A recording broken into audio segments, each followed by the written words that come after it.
name is Aaniyah Omradien, and I'm from Cape Town, where the oceans and mountains meet. And it's this experience of wild places, both blue and green, that drives my passion for conservation.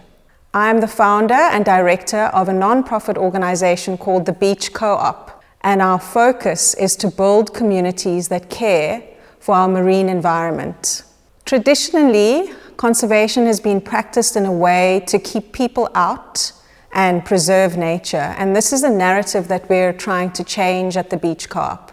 In our South African context, we have our apartheid legacy, which also forcibly removed people, particularly those that are brown and black, and removed them from having access to wild spaces that are blue and green.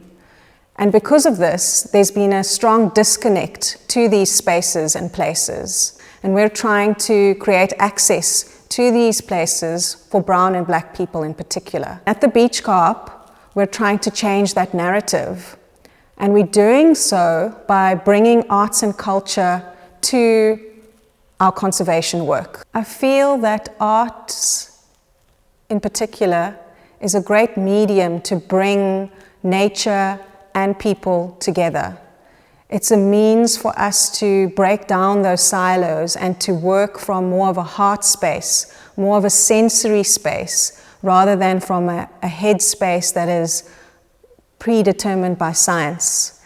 And so working with these traditional healers, working with artists and poets has helped facilitate that theme of art being the medium to rejoicing between nature and what people bring. The Beach Co-op has worked with partners and particularly worked with the arts and cultures themes, such as graffiti artists, with poets, and even with traditional healers. So at our beach cleanups, we've had what we find in the rock pools, such as nudibranchs, starfish, octopus, painted on the wall, so that those people that come for a walk along the beach get inspired and are in awe of our beautiful marine environment. Another example of work that we've done at the Beach Co-op is with a poet, Tony Giselle Stewart, who wrote a poem that was filmed and presented at the COP26 related to our work along the False Bay coastline here in Cape Town. And here again, trying to reconnect people that have been removed from blue and green wild spaces through poetry, through art, and by having traditional healers present ceremony at the start of our cleanups. Within the sustainability context then, there are three things that we should consider, I feel, to help us and bring us closer to these blue and green spaces. Firstly, to listen, to actively pause and not arrive with solutions. And then secondly, to be able to communicate. And by doing so, to use the correct terminology, not things that hide what we actually mean.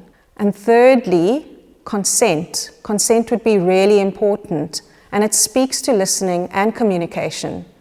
Consent of the human, but also the more than human. And I feel that working within arts and cultures really allows for that consent to be presented in the work that we do. My recommendation to artists that want to move into the sustainability space and offer their services is to listen, to do your research, and to understand the context before moving into the space with solutions.